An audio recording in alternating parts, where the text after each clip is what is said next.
Hi friends, welcome to knowledge Kannada YouTube channel. ಪ್ರತಿಯೊಬ್ರು ಯಾವುದೋ ಒಂದು ಸಮಯದಲ್ಲಿ ಏನನ್ನಾದ್ರೂ ಮರೆತು ಹೋಗ್ತಾ ಇರ್ತಾರೆ.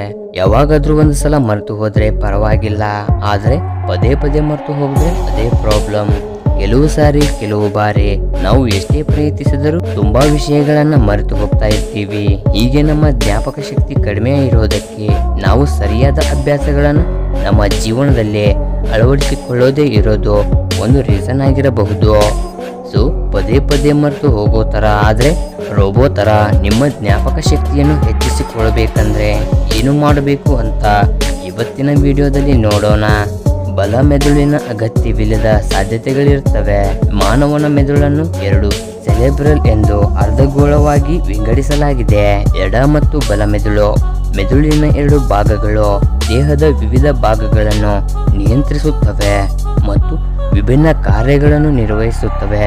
ಮೆದುಳಿನ ಎಡಭಾಗವು ನಿಮ್ಮ ದೇಹದ ಬಲಭಾಗವನ್ನು ನಿಯಂತ್ರಿಸುತ್ತದೆ ಮತ್ತು ಪ್ರತಿಯಾಗಿ ನೀವು ವಿಶೇಷಾತ್ಮಕ ಗಮನ, ನಿಷ್ಠೆ, ತರ್ಕಬದ್ಧ ಅಥವಾ ಭಾಷೆಯನ್ನು ಪ್ರಕ್ರಿಯೆಗೊಳಿಸಬಹುದು. ಪ್ರಯತ್ನಿಸುತ್ತಿರುವಾಗ ನೀವು ನಿಮ್ಮ ಮೆದುಳಿನ ಎಡ ಅಥವಾ ತಾರ್ಕಿಕ ಭಾಗವನ್ನು ಬಳಸುತ್ತೀರಿ. ಭಾವನೆಗಳು, ನಂಬಿಕೆಗಳು ಮತ್ತು ವ್ಯಕ್ತಿನಿಷ್ಠೆ ಚಿಂತನೆಯಿಂದ ನಡೆಸಲ್ಪಡುತ್ತದೆ. ನಿಮ್ಮ ಮೆದುಳಿನ ಬಲಭಾಗದ ತರಬೇತಿಯು ನಿಮ್ಮ ಸೃಜನಶೀಲತೆ ಮತ್ತು ಕಲ್ಪನೆಯನ್ನ ಉತ್ತೇಜಿಸುತ್ತದೆ. ನಿಮ್ಮ ಮೆದುಳಿನ ಬಲಭಾಗಕ್ಕೆ ತರಬೇತಿ ನೀಡಲು 5 ಸುಲಭ ಮಾರ್ಗಗಳು ಇಲ್ಲಿವೆ. ನಂಬರ್ 1, ಧ್ಯಾನ. ಧ್ಯಾನವು ನಿಮ್ಮ ಮನಸ್ಸನ್ನ ಮಾತ್ರ ಶಾಂತಗೊಳಿಸುತ್ತದೆ ಎಂದು ನೀವು ಭಾವಿಸುತ್ತೀರಾ. ಧ್ಯಾನವು ಅಸಂಖ್ಯಾತ ದೈಹಿಕ ಮತ್ತು ಮಾನಸಿಕ ಆರೋಗ್ಯ ಪ್ರಯೋಜನಗಳನ್ನು ಸಾಬೀತುಪಡಿಸಿದೆ. ಇದು ನಿಮ್ಮ ಮನಸ್ಸನ್ನು ಶಾಂತಗೊಳಿಸುತ್ತದೆ, ನಿಮ್ಮ ಶಕ್ತಿಯನ್ನು ಎತ್ತಿ ಹಿಡಿಯುತ್ತದೆ ಮತ್ತು ಏಕಾಗ್ರತೆಗೆ ಸಹಾಯ ಮಾಡುತ್ತದೆ. ನೀವು ಶಾಂತ ಸ್ಥಿತಿಯಲ್ಲಿರುವಾಗ ಬಲ ಮೆದುಳಿನ ಒಳನೋಟಗಳಿಗೆ ನೀವು ಹೆಚ್ಚು ಗ್ರಹಿಸುವಿರಿ. ನಂಬರ್ 2, ಸಂಗೀತವನ್ನು, ವಾದ್ಯವನ್ನು ನುಡಿಸಲು ಕಲಿಯಿರಿ. ಹಾಡಲು ಅಥವಾ ಹೊಸ ವಾದ್ಯವನ್ನು ನುಡಿಯಲು ಕಲಿಯುವ ತಾರ್ಕಿಕ ಗಮನ ಮತ್ತು ಸಂಗೀತದ ಅರ್ಥಗರ್ಭಿತ ಭಾವನೆ ಎರಡೂ ಅಗತ್ಯವಿರುತ್ತದೆ. ಹೊಸ ರೀತಿಯ ಸಂಗೀತವನ್ನು ಕೇಳುವುದು ಸಹ ಮೆದುಳಿನ ಬಲಭಾಗಕ್ಕೆ ಒಳ್ಳೆಯದು ಎಂದು ಪರಿಗಣಿಸಲಾಗುತ್ತದೆ.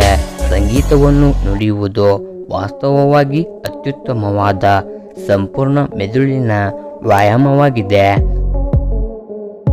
ನಂಬರ್ 3, ಹವ್ಯಾಸವನ್ನು ಹುಡುಕಿ. ನಿಮ್ಮನ್ನು ಖಿನ್ನತೆಗೆ ಒಳಪಡಿಸಲು ಮತ್ತು ನಿಮ್ಮ ಸೃಜನಶೀಲತೆಯನ್ನು ಹೆಚ್ಚಿಸಲು ಹವ್ಯಾಸವನ್ನು ಹೊಂದಿರುವುದು ಬಹಳ ಮುಖ್ಯ. ನೀವು ಹೆಣಿಗೆ ಮತ್ತು ಹೊಲಿಗೆ, ಚಿತ್ರಕಲೆ ಅಥವಾ ತೋಟಗಾರಿಕೆಯನ್ನು ಇಷ್ಟಪಡುತ್ತೀರಾ? ನಿಮ್ಮ ಹವ್ಯಾಸವನ್ನು ಬಿಟ್ಟುಕೊಡಬೇಡಿ. ನಿಮಗೆ ಸ್ಫೂರ್ತಿ ನೀಡುವ ಹೊಸ ಆಲೋಚನೆಗಳನ್ನು ಅನ್ವೇಷಿಸುವ ಮತ್ತು ಅದನ್ನು ಕಾರ್ಯಗತಗೊಳಿಸಲು ಪ್ರಯತ್ನಿಸಿ. ಇದು ನಿಮ್ಮ ಮೆದುಳಿನ ಬಲಭಾಗದ ಶಕ್ತಿಯನ್ನು ಹೆಚ್ಚಿಸಲು ಸಹಾಯ ಮಾಡುತ್ತದೆ. ನಂಬರ್ 4, ನಿಮ್ಮ ಕಡಿಮೆ ಪ್ರಾಬಲ್ಯದ ಕೈಗಳನ್ನು ಬಳಸಿ. ಬರೆಯಲು, ತಿನ್ನಲು ಅಥವಾ ಇತರ ಸಣ್ಣ ಕೆಲಸಗಳನ್ನ ಮಾಡಲು ನಿಮ್ಮ ರೂಢಿ ಇಲ್ಲದ ಕೈಯನ್ನು ಬಳಸುವುದು ಮೆದುಳಿನ ಬಲಭಾಗವನ್ನು ಸಕ್ರಿಯಗೊಳಿಸಲು ಸಹಾಯ ಮಾಡುತ್ತದೆ. ಏಕೆಂದರೆ ನಮ್ಮ ದೇಹದ ಎಡಭಾಗವು ನಮ್ಮ ಮೆದುಳಿನ ಬಲಭಾಗದಿಂದ ನಿಯಂತ್ರಿಸಲ್ಪಡುತ್ತದೆ. ಈ ಕಾರ್ಯಗಳು ನಿಜವಾಗಿಯೂ ನಿಮ್ಮ ಮೆದುಳಿಗೆ ಸವಾಲು ಹಾಕುತ್ತವೆ, ನಿಮ್ಮನ್ನು ಹೆಚ್ಚು ಸೃಜನಾತ್ಮಕವಾಗಿಸುತ್ತದೆ ಮತ್ತು ನಿಮ್ಮ ಮೆದುಳಿನ ಕೌಶಲ್ಯವನ್ನು ಸುಧಾರಿಸುತ್ತದೆ. ನಂಬರ್ 5, ನಿಮ್ಮ ಎಡ ಮೂಗಿನ ಹೊಳ್ಳೆಯ ಮೂಲಕ ಉಸಿರಾಡಿ. ನಿಮ್ಮ ಎಡ ಮೂಗಿನ ಹೊಳ್ಳೆಯ ಮೂಲಕ ಉಸಿರಾಡುವುದು ನಿಮ್ಮ ಬಲ ಮೆದುಳನ್ನು ಸಕ್ರಿಯಗೊಳಿಸಲು ಸಹಾಯ ಮಾಡುತ್ತದೆ ಎಂದು ಕೆಲವು ಅಧ್ಯಯನಗಳು ಹೇಳುತ್ತವೆ. ತಂತ್ರವು ಸ್ವಲ್ಪ ವಿಚಿತ್ರವೆನಿಸುತ್ತದೆ, ಆದರೆ ಅದನ್ನು ಪ್ರಯತ್ನಿಸುವುದರಲ್ಲಿ ಯಾವುದೇ ಹಾನಿ ಇಲ್ಲ.